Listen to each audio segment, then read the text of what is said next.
যে ঈমান প্রয়োজনে জ্বলে ওঠে না, যে ঈমান সত্য ন্যায়ের কথা বলে না, যে ঈমান প্রয়োজনে জ্বলে ওঠে না, যে ঈমান সত্য ন্যায়ের কথা বলে না, যে ঈমান অন্তরে নাই, যে ঈমান অন্তরে নাই, মুখে ফোটায় কথার বলি, কিভাবে তারে বলো ঈমান বলি, কিভাবে তারে বলো ঈমান বলি।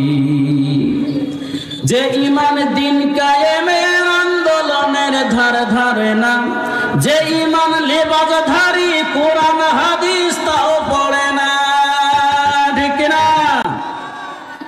যে ঈমান দিন কায়েমের আন্দোলনের ধারে ধারে না, যে ঈমান লেবাজধারী কোরআন হাদিস তাও পড়ে না, যে ঈমান খাজার নামে মাজার গড়ে ফুলুস কামায়, যে ঈমান শিরকিয়াতের আমল করে ভীত না হয়, যে ঈমান বাস্তবে নাই, যে ঈমান বাস্তবে নাই, কথার চলে ফাঁকা বলি, কিভাবে তারে বলো ঈমান বলি, কিভাবে তারে বলো ঈমান বলি।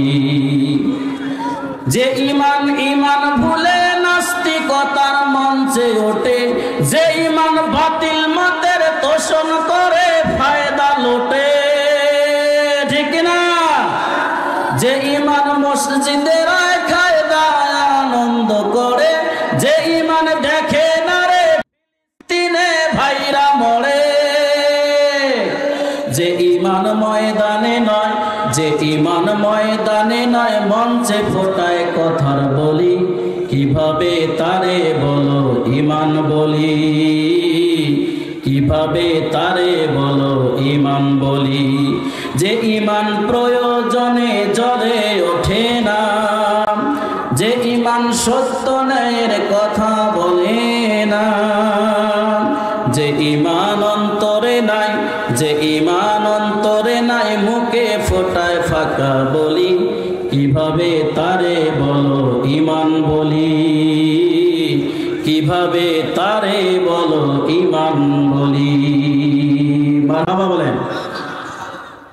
মোর্শেদা বেগম নুরানী ও হাফিজিয়া মাদ্রাসার উদ্যোগে দ্বিতীয় বার্ষিকী এক বিশাল ঐতিহাসিক তাফসীরুল কোরআন মাহফিল। আমি সকলকে সালাম নিবেদন করছি, আসসালামু আলাইকুম ওয়া রাহমাতুল্লাহ।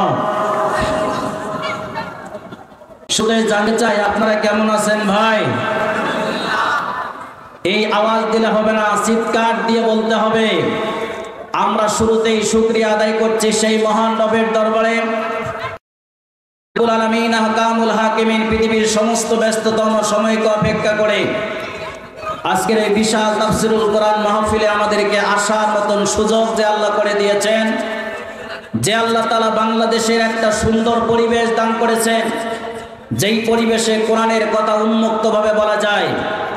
আমরা হৃদয়ের রিংনানো সমস্ত শক্তি আর ভালোবাসা দিয়ে, চিৎকার দিয়ে সেই মহান রবের দরবারে শুকরিয়া আদায় করছি, আলহামদুলিল্লাহ। দরুদ ও সালাম পেশ করছি বিশ্ব মানবতার মহান শিক্ষক সাইয়্যিদুল মুরসালিন খাতামুন নবিয়্যিন, যে নবীর আদর্শ প্রতিষ্ঠায় আমাদের একমাত্র লক্ষ্য, যে রাসূলের জীবন বিধান অনুযায়ী জীবন পরিচালনা করলে দুনিয়ায় শান্তি এবং পরকালীন মুক্তি পাওয়া যায়, সে রাসূলের নামে দরুদ পড়ি সাল্লাল্লাহু আলাইহি ওয়াসাল্লাম। ক্ষমা ও মাগফিরাত কামনা করছি যুগে যুগে যারা আল্লাহর বিধানকে জমিনে প্রতিষ্ঠিত করতে গিয়ে নিজেদের তাজা রক্ত জমিনে ঢেলে দিয়ে শাহাদাতের নজরানা পেশ করেছেন, আমাদের উপরই বংশ যারা কবরে শুয়ে আছে, বিশেষ করে এই বাংলাদেশকে নতুনভাবে স্বাধীন করতে গিয়ে যারা জীবন দিয়েছেন, আল্লাহ তাআলা যেন সকলের কবরগুলোকে জান্নাত বানায়া দেন। চিৎকার দিয়ে পড়ে আমিন। মুসা আলাইহিস সালাম যখন আল্লাহর দাওয়াত নিয়ে এসেছেন, ফিরআউন তার সমস্ত শক্তি নিয়োগ করে মুসা আলাইহিস সালামের দাওয়াতকে বন্ধ করার জন্য পায়তারা চালিয়েছিল, কিন্তু পৃথিবীর শক্তি যখন মুসা আলাইহিস সালামের পক্ষে চলে এসেছে, ফিরআউনকে সাগরের পানিতে চুবানি খেতে খেতে দুনিয়ার থেকে বিদায় হতে হয়েছে। কথা বলেন ঠিক না বেঠিক? সম্মানিত ভাইরা আমার, আবু জেহেল উতবা সাহেব আল্লাহ রাসূলের দাওয়াতকে বন্ধ করে দেওয়ার জন্য দীর্ঘ 13টা বছর জুলুম আর নির্যাতনের স্টিমরোলার চালিয়েছে। আল্লাহ রাসূলকে যুদ্ধের ময়দানে আঘাত করেছে, তায়েফের ময়দানে জমিনকে রক্তাক্ত লাল বানিয়ে দিয়েছে। কিন্তু পৃথিবীর শক্তি যখন বিশ্বনবীর পক্ষে চলে এসেছে, আবু জেহেল উতবা সাহেবদেরকে বালিশ ছাড়া যুদ্ধের ময়দানে সহায় দেওয়া হয়েছে। কথা বলেন ঠিক না বেঠিক? আমার এই সোনার বাংলাতে, আমার এই রক্তিম বাংলাতে, সবুজ লাল সবুজের বাংলাতে যারা কোরআনের বিরুদ্ধে অবস্থান নিয়ে দীর্ঘ 17 বছর জুলুম আর নির্যাতনের স্টিমরোলার চালিয়েছে, তাফসীর মাহফিল বন্ধ করেছে, আলেমদেরকে ফাঁসির কাস্টে ঝুলাইয়েছে, জেলখানার মধ্যে অন্ধকার পরাকাষ্ঠের মধ্যে আবদ্ধ করে রেখেছে, কিন্তু বাংলাদেশের তাওহীদি জনতা, কিশোর জনতা, ছাত্র জনতা যখন রাস্তায় নেমে পড়েছে, স্বৈরাচারকে বাংলাদেশ থেকে পালাতে বাধ্য করা হয়েছে। কথা বলেন ঠিক কিনা? প্রিয় ভাইরা আমার, আমরা সেই মুসলমানের জাত, সুতরাং কোরআনের নিয়ম নীতি, কোরআনকে ভুলে গেলে চলবে না। কথা বলে ঠিক না ঠিক? প্রিয় ভাইরা, এই জন্য আজকের শেষ পর্যন্ত আলোচনা মনোযোগ দিয়ে শুনে আমাদেরকে এমনভাবে ঈমান তাজা করতে হবে। আমরা দীর্ঘ 17 বছর জুলুম আর নির্যাতন সহ্য করেছি। আগামীর বাংলাদেশ ইসলামের বাংলাদেশে রূপান্তরিত করার জন্য, আগামীর বাংলাদেশ কোরআনের বাংলাদেশে রূপান্তরিত করার জন্য যদি আবার 24শে আগস্টের মতো ময়দানে ঝাঁপিয়ে পড়তে হয়, আমরা আমাদের জীবন দেব, রক্ত দেব কোরআনকে বিজয় করার জন্য। কারা কারা ময়দানে ঝাঁপিয়ে পড়বেন? দুহাত তুলে আল্লাহকে দেখায় দেয়। আল্লাহ আমাদেরকে কবুল করুন, জোরে বলে আমিন। সম্মানিত ভাইরা আমার, এই জন্য আমাদেরকে কোরআন অনুযায়ী জীবন গঠন করার দরকার আছে না নাই? কথা বলেন, আছে না নাই? আজকে দিনের পর দিন, মাসের পর মাস আমরা কোরআন শুনি, কিন্তু কোরআনের আলোকে আমাদের জীবন গঠন করতে না পারার কারণে জালেমেরা বারবার মাথা চারা দিয়ে মুসলমানদের উপরে নির্যাতন চালায়। কথা বলে ঠিক কিনা? সম্মানিত ভাইরা আমার,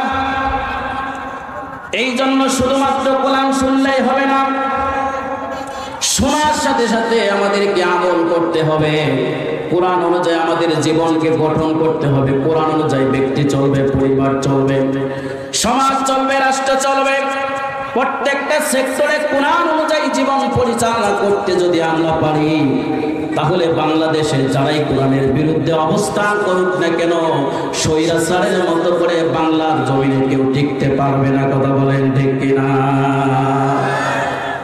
প্রিয় ভাইরা আমার, এই জন্য আল্লাহ রাব্বুল আলামিন আমাদের জন্য যে মহাগ্রন্থ আল কোরআন নাজিল করে দিয়েছে, আজ থেকে 4000 বছর পূর্বে বিশ্ব নবী মুহাম্মদ রাসূলুল্লাহ সাল্লাল্লাহু আলাইহি ওয়াসাল্লাম এই কোরআন দিয়ে সমাজ গঠন করেছেন, দেশ গঠন করেছেন। যেই সমাজ ব্যবস্থার মধ্যে মানুষের কোনো মানবাধিকার ছিল না, জাহিলিয়াতের একটা সমাজ ব্যবস্থার মধ্যে বিশ্ব নবীজিকে আল্লাহ তাআলা প্রেরণ করেছেন। যেই সমাজের মানুষগুলো একজন মানুষ আর একজন মানুষকে মানুষ হিসেবে চিনত না, যেই সমাজের মানুষগুলো হানাহানি কাটাকাটি লিপ্ত ছিল সব সময়, যেই সমাজের মানুষগুলো মন যদি চাইতো একজনকে যখন তখন হত্যা করে ফেলতো, গুম করে ফেলতো, জুলুম নির্যাতন করত, যদি মন চাইতো কাউকে বিবাহ করত, আবার যদি মন চাইতো তাকে বাদ দিয়ে নতুন করে বিবাহ করত। ইতিহাসের সর্বশ্রেষ্ঠ জাহিলিয়াতের জামানা সমাজ ব্যবস্থাতে আল্লাহ রাব্বুল আলামিন বিশ্ব নবীকে প্রেরণ করলেন। আর নবীজি সেই জামানার মধ্যে আসার পরে ওই জামানা সমাজ ব্যবস্থাকে পরিবর্তন করার জন্য দীর্ঘ 40টা বছর তিনি চেষ্টা করেছে, কোন অন্যায় জমিন থেকে সরাইতে পারেন নাই। 40 বছরের চেষ্টা ধূলিসাৎ হয়ে গিয়েছে। 40 বছরে কোনো অন্যায় বন্ধ করতে পারেন নাই, জুলুম নির্যাতন বন্ধ করতে পারেন নাই, পাপাচার, রাহাজানি, খুন খারাপি একটা বন্ধ করতে পারেন নাই। 40 বছরের মাথায় আল্লাহ রাব্বুল আলামিন বিশ্ব নবীকে নবুয়তের দায়িত্ব দিয়া যখন কোরআনুল কারীম নাজিল করে দিলেন, এই কোরআনুল কারীম দিয়া 40 বছরে যেটা সম্ভব হয় না, 23 বছরে বিশ্ব নবীজি একটা কোরআনের রাষ্ট্র গঠন করেছে। জোরে বলেন সুবহানাল্লাহ। সম্মানিত ভাইরা আমার, আজকে যদি আমাদের সেই লাল সবুজের বাংলাদেশটাকে নিয়ে একটু চিন্তা করেন, বাংলাদেশ স্বাধীন হবার 54টা বছর পেরিয়ে যাচ্ছে। এই 54 বছরে বাংলাদেশের কোন হিন্দু রাষ্ট্র ক্ষমতায় যায় নাই, কোন বৌদ্ধ রাষ্ট্র ক্ষমতায় যায় নাই, কোন ইহুদি খ্রিস্টান রাষ্ট্র ক্ষমতায় যায় নাই। রাষ্ট্র ক্ষমতায় গিয়েছে মুসলমান নাম ধরে কিছু শাসক। কথা বলেন ঠিক কিনা? এই মুসলমান শাসকরা ভোটের আগে এসে আমাদের সামনে টুপি মাথায় দিয়া, পাঞ্জাবি গায়ে দিয়া আমাদের কাছে ভোট চেয়েছে, আর আমরা তাদেরকে চোখ বুঝে আমরা তাদেরকে ভোট দিয়ে দিয়েছি। যখনই তারা ক্ষমতার মস্তদে বসেছে, ক্ষমতার মস্তদে বসার পরে আবার আমাদের উপরে জুলুম আর নির্যাতনের স্টিম রোলার চালিয়েছে। কথা বলেন ঠিক কিনা? ও মুসলমান, আওয়াজ দিয়ে বলতে হবে ঠিক কিনা? বাংলাদেশের 96% মুসলমান যে দেশে বসবাস করে, যে দেশের মুসলমানের আজানের মাধ্যমে ঘুমাতে যায়, যে দেশের মুসলমান আজানের মাধ্যমে ঘুম থেকে জাগ্রত হয়, সেই দেশে 17 বছর জুলুম নির্যাতন চলেছে। আমরা মুসলমানরা কোনো বিরোধিতা করতে পারি না। এই কথা বলেন ঠিক না বেটে? সেই সময় আল্লাহ তাআলা আমাদেরকে বদলিয়ে দিয়েছেন। একটা সুন্দর সময় আল্লাহ তাআলা আমাদেরকে দিয়েছেন। এই সময়কে কাজে লাগিয়ে আমাদেরকে এমন ভাবে শপথ নিয়ে সামনের বাংলাদেশ গঠন করতে হবে, যেই বাংলাদেশ হবে কোরআনের বাংলাদেশ, যেই বাংলাদেশ হবে ইসলামের বাংলাদেশ। কথা বলেন ঠিক না বেটে? আমরা আগামীতে বাংলাদেশ ইসলামের বাংলাদেশ দেখতে চাই কি চাই না? কথা বলেন, চাই কি চাই না? যদি চাই তাহলে এই কোরআনের ময়দান থেকে আমাদেরকে শপথ দিয়ে বাড়ি যেতে হবে, আমাদেরকে সিদ্ধান্ত গ্রহণ করতে হবে। আমরা সব দেখেছি আর কাউকে দেখতে চাই না, আমরা এখন কোরআন এবং ইসলাম দেখতে চাই। কথা বলেন ঠিক কিনা? প্রিয় ভাইরা আমার, সেই কোরআন এবং ইসলামের পথে আমাদের জীবন গঠন করার জন্য সিদ্ধান্ত নেওয়ার সুযোগ আল্লাহ তাআলা আমাদেরকে তৈরি করে দিয়েছেন। এই সুযোগকে কাজে লাগিয়ে আমরা আমাদের জীবন গঠন করব ইনশাআল্লাহ। প্রিয় ভাইরা আমার, আমি আপনাদের সামনে কোরআনুল কারীম থেকে সূরা হাদীদের 7 নম্বর আয়াত, একটি মাত্র আয়াত তেলাওয়াত করেছি। এই তেলাওয়াতকৃত আয়াতের আলোকে সংক্ষিপ্ত কিছু কথা বলবো। এর মধ্যেই আমার পরের আকর্ষণ চলে আসবে ইনশাআল্লাহ। সম্মানিত ভাইরা আমার, সূরা হাদীদের 7 নম্বর আয়াতটা আল্লাহ রাব্বুল আলামিন বিশ্ব নবীজির এমন একটা সময় নাযিল করে দিয়েছেন মাদানী জিন্দেগিতে। উহুদ যুদ্ধের পরবর্তী সময়ে ইসলাম যখন প্রতিষ্ঠিত হয়ে গেল, কোন বর্ণনা এসেছে ইসলাম প্রতিষ্ঠিত হওয়ার পরে, আর কোন বর্ণনা এসেছে উহুদ যুদ্ধের পরবর্তী সময়ে। ইসলাম বিজয়ের জন্য, ইসলামকে ময়দানে প্রচার করার জন্য অর্থের প্রয়োজন হয়েছে, মালের প্রয়োজন হয়েছে, সম্পদের প্রয়োজন হয়েছে। আর ঠিক সেই সময় যখন অভাব এবং অনটন দেখা দিয়েছে, আল্লাহর নবীজির উপরে আল্লাহ তাআলা এই আয়াতকে নাযিল করে দিয়া সেই সময়ে ঈমানদারদের ঈমানকে চালু করার জন্য, ঈমানকে আরো সুন্দর করার জন্য, ঈমানকে বেগবান করার জন্য, আল্লাহর পথে অর্থ সম্পদ খরচ করার জন্য আল্লাহর পক্ষ থেকে হেদায়াত নবীজির উপরে নাযিল হয়ে গেছে। বলেন সুবহানাল্লাহ। আল্লাহ রাব্বুল আলামিন বলেছেন, আমিনু বিল্লাহি ওয়া রাসূলিহি ওয়া আনফিকু মিম্মা জাআলাকুম মুস্তাখলাফিনা ফীহি ফাল্লাযীনা আমানু মিনকুম ওয়া আনফাকু লাহুম আজরুন কাবীর।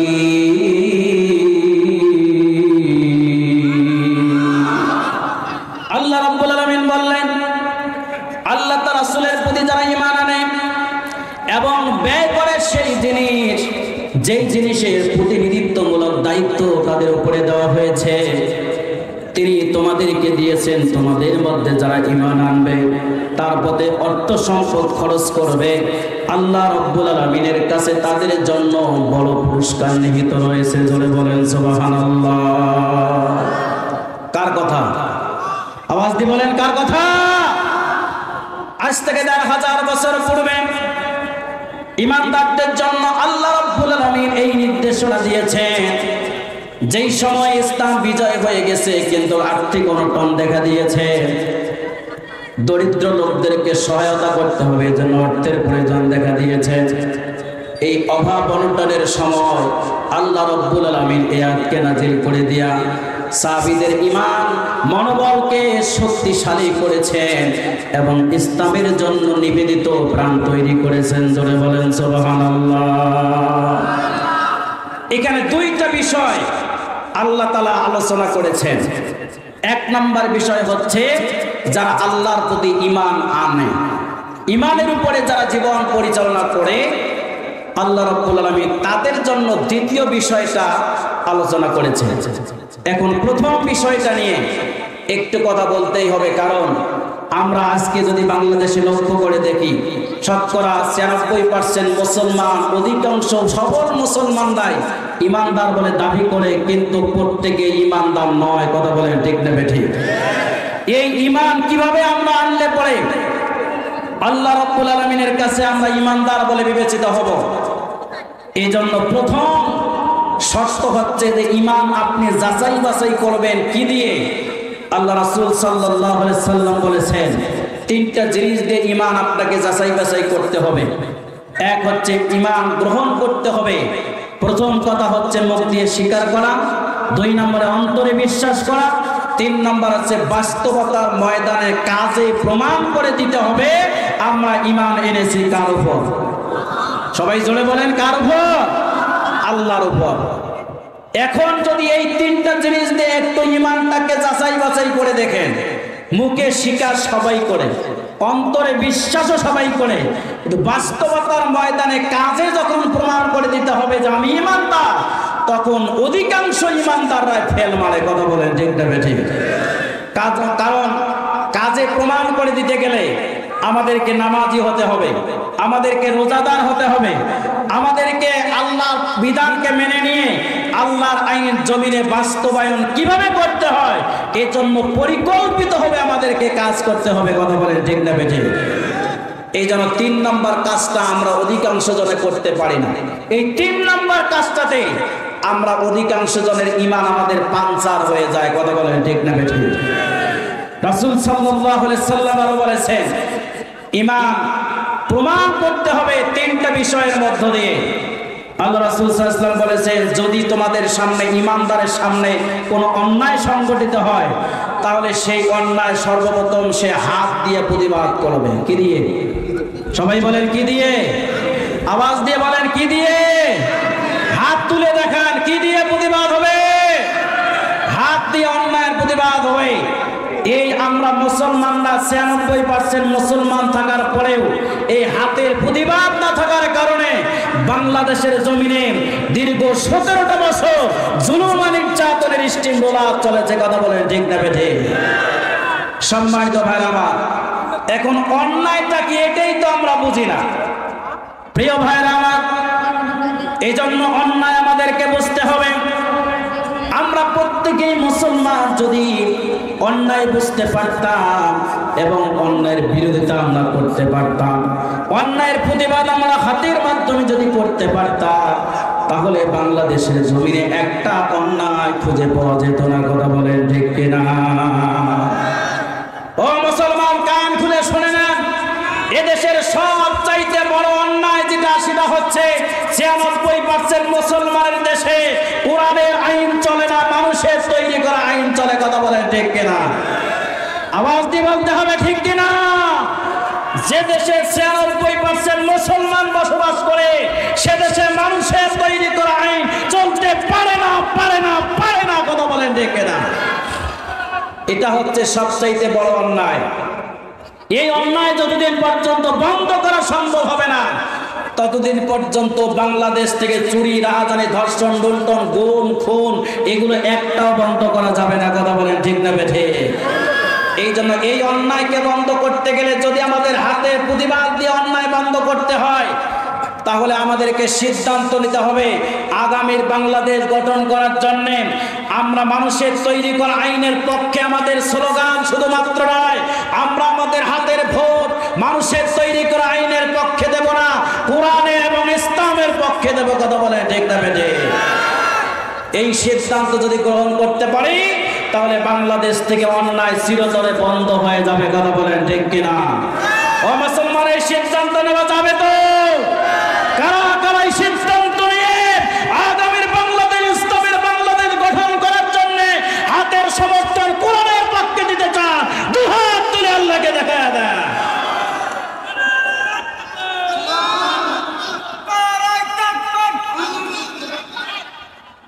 আল্লাহ আমাদেরকে কবুল করুন বলে আমিন। এজন্য প্রথম অন্যায় হচ্ছে মানুষের তৈরি করা আইন। এজন্য আজকের তাফসীর মাহফিল থেকে সিদ্ধান্ত আমরা একটাই নেব, আর কোন মানুষের তৈরি করা আইনের পক্ষে স্লোগান দেব না। অমুক নেতার চরিত্র ফুলের মতো পবিত্র, যে নেতা নামাজ পড়ে না, এক ওয়াক্ত গাঞ্জা খায়, 5 ওয়াক্ত, কথা বলেন ঠিক না বেঠে? এরকম নেতার পিছনে কোন মুসলমান স্লোগান দিতে পারে? এইটা বুঝতে দেরি হওয়ার কারণে 17 বছর আমরা জুলুম আর নির্যাতন সহ্য করেছি, কথা বলেন ঠিক কিনা? প্রিয় ভাইরা আমার, এই জন্য প্রথম সিদ্ধান্ত অন্যায়ের প্রতিবাদ হবে কি দিয়ে?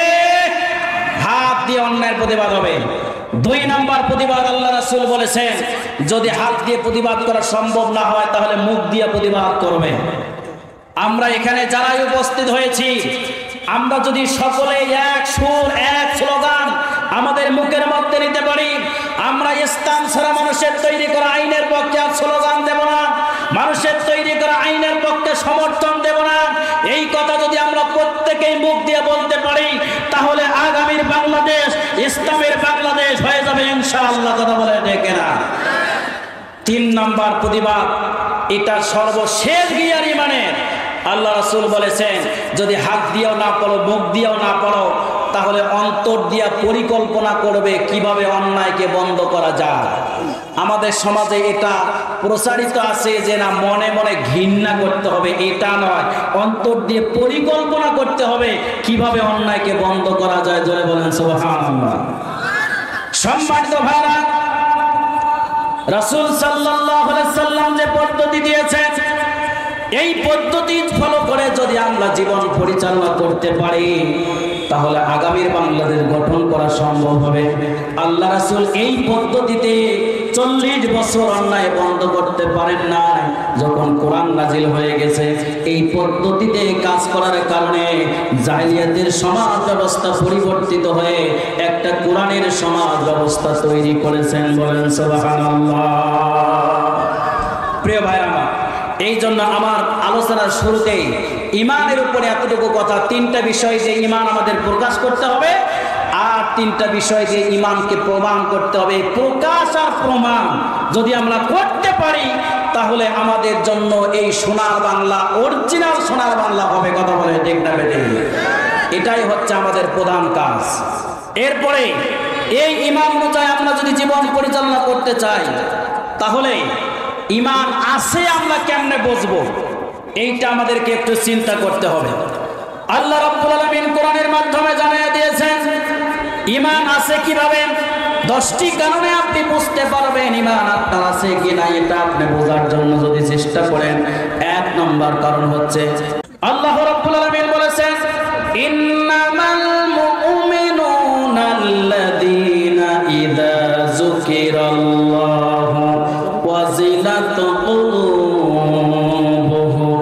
আল্লাহ তাআলা বলেছেন ইমান যে আপনার আছে এটা বোঝার জন্য 1 নম্বর বিষয় হচ্ছে যখন ইমানদারের সামনে কোরআন তেলাওয়াত করা হবে, কোরআনের তেলাওয়াত, কোরআনের আলোচনা শোনার সঙ্গে সঙ্গে তার অন্তরটা কেঁপে উঠবে। জোরে বলেন সুবহানাল্লাহ। আল্লাহর ভয়ে অন্তর প্রকম্পিত হবে।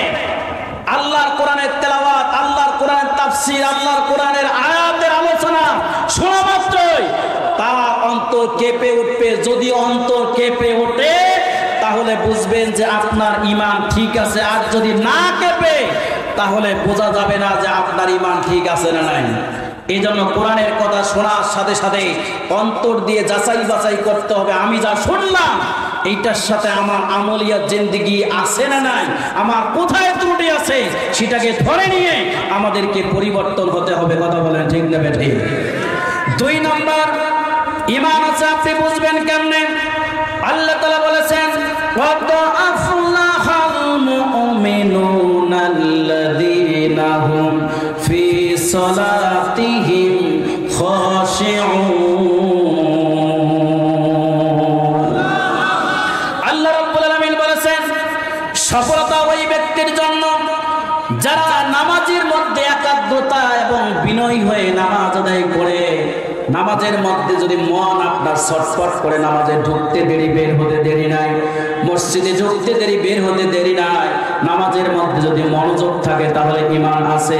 আর নামাজের মধ্যে যদি মনোযোগ না থাকে, ছটফট পড়ে থাকে, তাহলে বুঝতে হবে ওই ব্যক্তির ঈমান দুর্বল। কথা বলেন ঠিক কিনা? 3 নম্বরে রাসূল সাল্লাল্লাহু আলাইহি ওয়াসাল্লাম বলেছেন, যে ব্যক্তি ঈমান আছে এটা যদি বুঝতে চায়, তাহলে সে ব্যক্তি গোপনে দান খয়রাত করবে। দান করতে তার অন্তরটা আটকেবে না, বাঁধবে না, হাতকে খাটো করে নেবে না, তার হাতকে প্রসারিত করবে দানের জন্য, ইসলাম বিজয়ের জন্য, কোরআন প্রচারের জন্য, আল্লাহর জমিনে আল্লাহর দ্বীন প্রতিষ্ঠিত করার জন্য সে গোপনে গোপনে আল্লাহর পথে দান করবে। যদি করতে পারে তাহলে বোঝা যাবে যে তার ঈমান আছে। জোরে বলেন সুবহানাল্লাহ। সম্মানিত ভাইরা আমার, এরপরে 4 নাম্বার কারণ হচ্ছে ঈমান আছে আপনি বুঝবেন কি করে। এইটা 4 নম্বরে বোঝার জন্য আল্লাহ তাআলা কোরআনুল কারীমে সূরা আরাফের 201 নম্বর আয়াতের মধ্যে বলেছেন, ইন্নাল্লাযীনা তাকাউ ইযা মাসসাহুম তাইফুম মিনাশ শাইতানি তাযাক্কারু ফাইযা হুম মুবসিরুন।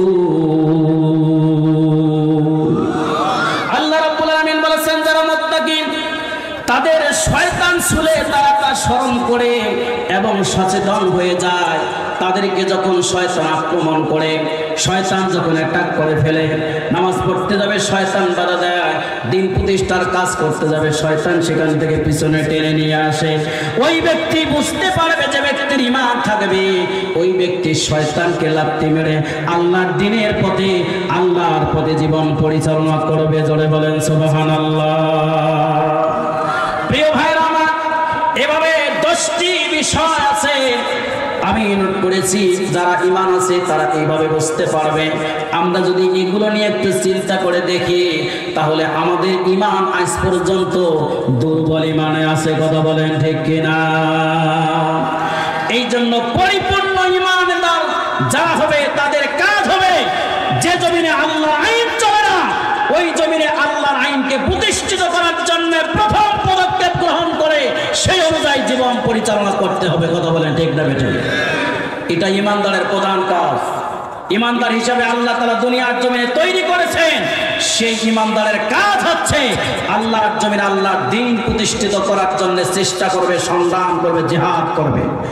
আল্লাহ তাআলা বলেছেন, ইয়া আইয়ুহাল্লাযীনা আমানু হাল আদুল্লুকুম আলা তিজারাতিন তুনজিকুম মিন আযাবিন আলীম তুমিনুনা বিল্লাহি ওয়া রাসূলিহি ওয়া তুজাহিদুনা ফি সাবিলিল্লাহি বিআমওয়ালিকুম ওয়া আনফুসিকুম যালিকুম খায়রুল লাকুম ইন কুনতুম তা'লামুন। আল্লাহ রাব্বুল আলামিন বলেছেন, হে ঈমানদার লোকেরা, ঈমান যারা আছে তাদেরকে আল্লাহ বলেছেন, আমি কি তোমাদেরকে এমন একটা ব্যবসার কথা বলে দেব, যেই ব্যবসা যদি তোমরা করতে পারো তাহলে এই ব্যবসা তোমাদেরকে জাহান্নামের কঠিন আযাব থেকে রক্ষা করবে। বলেন সুবহানাল্লাহ। হে আল্লাহর ব্যবসার 3টা কাজ, তুমিনুনা বিল্লাহি, আল্লাহর প্রতি ঈমান আনবে, ওয়া রাসূলিহি, রাসূলের প্রতি ঈমান আনবে, ওয়া তুজাহিদুনা ফি সাবিলিল্লাহি, আল্লাহর পথে আল্লাহর আইন প্রতিষ্ঠার জন্য জিহাদ করবে, সংগ্রাম করবে। এই আল্লাহর আইন প্রতিষ্ঠিত করার জন্য জিহাদ এবং সংগ্রাম করবে, এটা যদি বোঝে তাহলে তার জন্য ভালো। জোরে বলেন সুবহানাল্লাহ। এই জন্য ঈমানদারের কাজ আল্লাহ তাআলা দিয়েছেন 3টা কাজ। 1 নম্বর ঈমান পরিপূর্ণ আল্লাহর প্রতি আনবে, 2 নম্বর রাসূলের প্রতি পরিপূর্ণ ঈমান আনবে, 3 নম্বর হচ্ছে নিজেদের মাল এবং জান দিয়ে সংগ্রাম করবে, জিহাদ করবে, শুধুমাত্র একজনের আইন বিজয় করার জন্য। চিৎকার দিয়ে বলেন তিনি কে? সে আল্লাহর আইন বাংলাদেশে চলে? ও মুসলমান কথা বলেন, চলে? যদি না চলে তাহলে আমাদের ঈমান আল্লাহর প্রতি কম বেশি আছে, রাসূলের প্রতিও কম বেশি আছে, কিন্তু একটা কাজ আমাদের ঘাটতি, সেটা হলো আল্লাহর আইন প্রতিষ্ঠার জন্য আমাদেরকে চেষ্টা করতে হবে, সংগ্রাম করতে হবে, জিহাদ করতে হবে। এটা আজকে অধিকাংশ মুসলমানরা আমরা বুঝি না। কথা বলেন ঠিক না বেঠিক? এইটা না বোঝার কারণে দীর্ঘ 54 বছরে বাংলাদেশ থেকে মানুষের তৈরি করা আইন উৎখাত করা সম্ভব হয় না। এখন সময় আল্লাহ তাআলা দিয়েছে, এই সময় আমরা কাজে লাগিয়ে আল্লাহ আইন প্রতিষ্ঠার জন্য যে সংগ্রাম আমাদেরকে করা দরকার, যে জিহাদ আমাদেরকে করা দরকার, সেই জিহাদ করার মধ্য দিয়ে আল্লাহর দ্বীন বিজয়ের জন্য আমরা সকলেই প্রাণপণ চেষ্টা চালাতে রাজি আছেন? কারা কারা দুহাত তুলে আল্লাহকে দেখায় দেয়।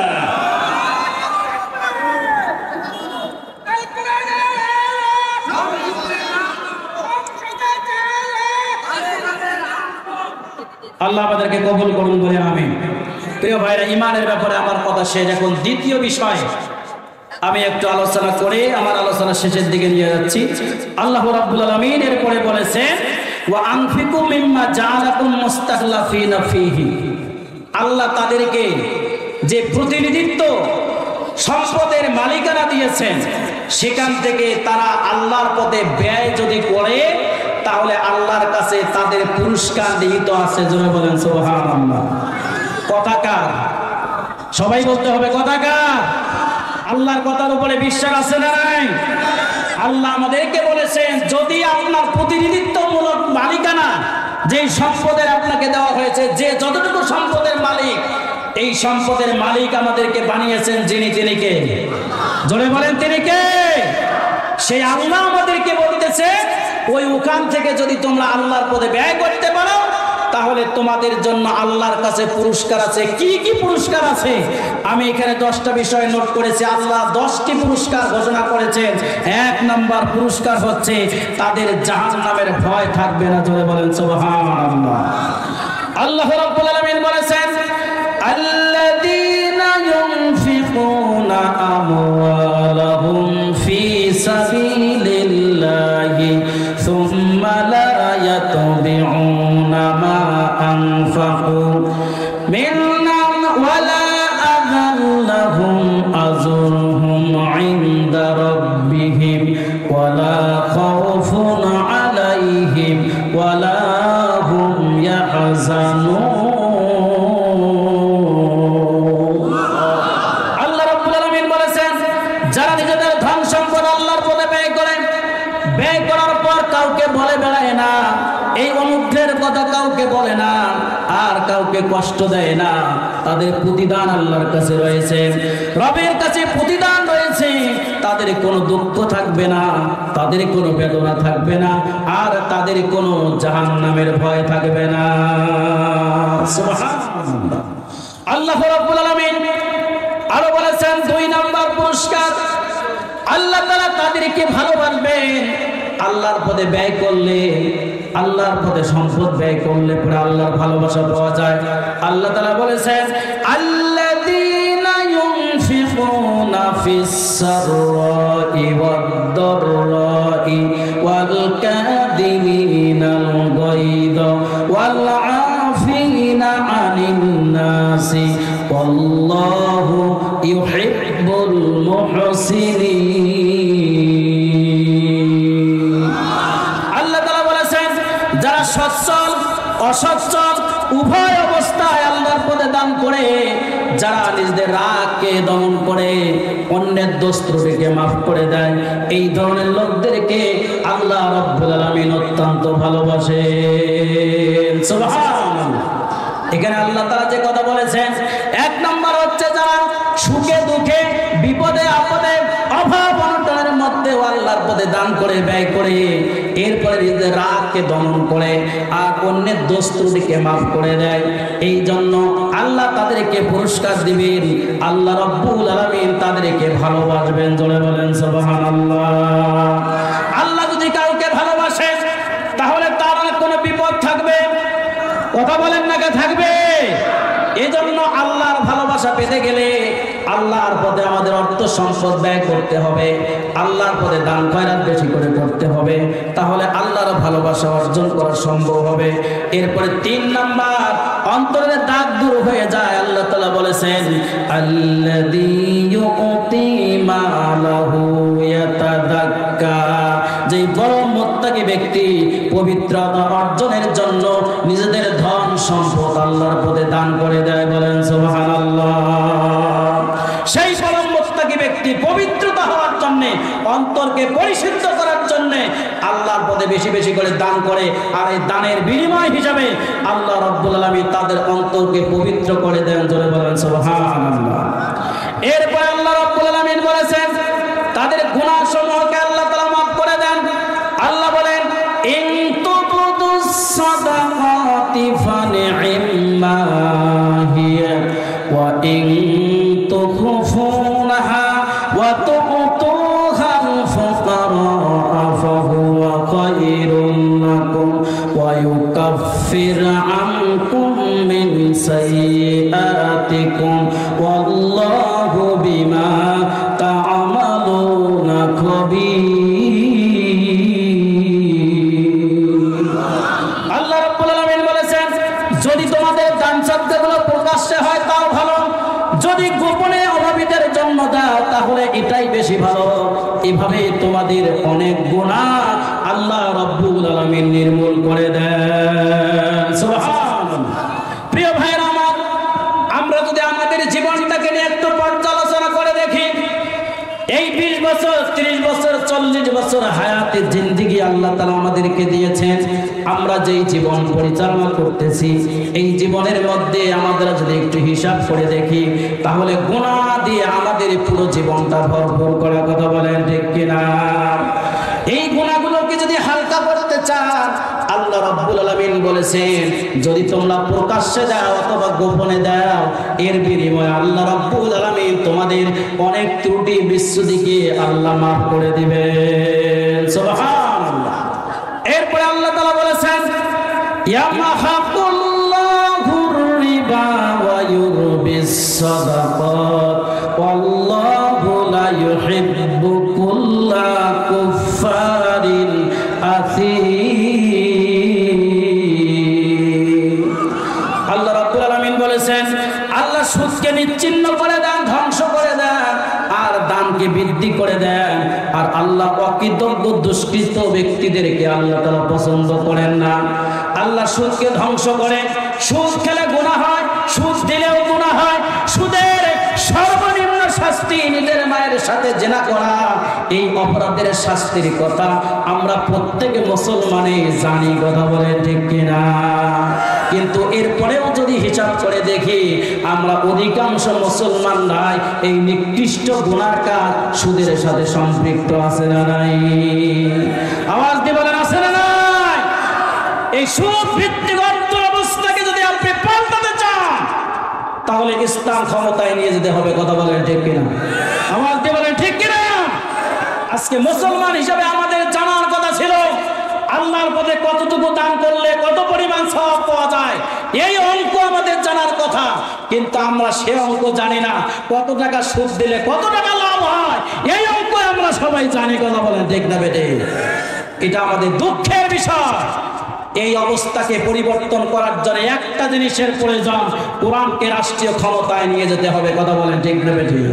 এই 54 বছরে বাংলাদেশে যারা পরিচালনা করেছে, রাষ্ট্র ক্ষমতায় গিয়েছে, তারা একের পর এক ক্ষমতার পরিবর্তন হয়েছে কিন্তু সুদের পরিবর্তন করতে পারে নাই, কথা বলে ঠিক কিনা?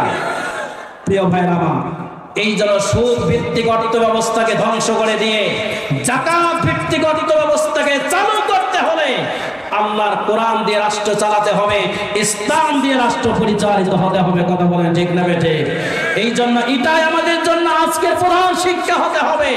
আমরা সিদ্ধান্ত নিতে চাই, ও পুরোপুরি অলিপুরের সম্মানিত ভাইরা আমার, আমরা এই জন্য কঠিন সিদ্ধান্ত নেব। আমরা আর মানুষের তৈরি করা আইন চাই না, আল্লাহর আইন প্রতিষ্ঠিত করতে চাই, কথা বলেন ঠিক না বেটে? এটাই আমাদের জন্য প্রধান কাজ। প্রিয় ভাইরা আমার, আল্লাহ রাব্বুল আলামিন এরপরে দানের পুরস্কার দেওয়ার জন্য আল্লাহ তাআলা বলেছেন মান জাআ বিল হাসানাতি ফালাহু আশরু আমসালিহা ওয়া মান জাআ বিস সাইয়্যাতি ফালা ইউজা ইল্লা মিসলাহা ওয়া হুম ইউজলামুন। আল্লাহ তাআলা বলেছেন যে ব্যক্তি আল্লাহর কাছে হাজির হবে সৎ কাজ নিয়ে তার জন্য 10 গুণ প্রতিফল, আর যে যে ব্যক্তি অসৎ কাজ নিয়ে হাজির হবে তাকে ততটুকুই প্রতিফল দেওয়া হবে, কারোর জন্য কারো উপরে জুলুম করা হবে না। বলেন সুবহানাল্লাহ। যে কোনো ভালো কাজ যদি আপনি করেন, করার সঙ্গে সঙ্গে আপনার জন্য 10 গুণ পুরস্কার আল্লাহ তাআলা দিয়ে দিবেন। আর যদি খারাপ কাজ করে যতটুকু করবেন অতটুকুর প্রতিফল আল্লাহ তাআলা দিবেন। আর ভালো কাজ আপনি যদি এককালীনভাবে করতেই থাকেন, আল্লাহ রাব্বুল আলামিনের ঘোষণা, এই 10 থেকে শুরু করে নিয়ে 700 গুণ পর্যন্ত আল্লাহ রাব্বুল আলামিন বৃদ্ধি করেন। জোরে বলেন সুবহানাল্লাহ। একটু জিকির করে লা ইলাহা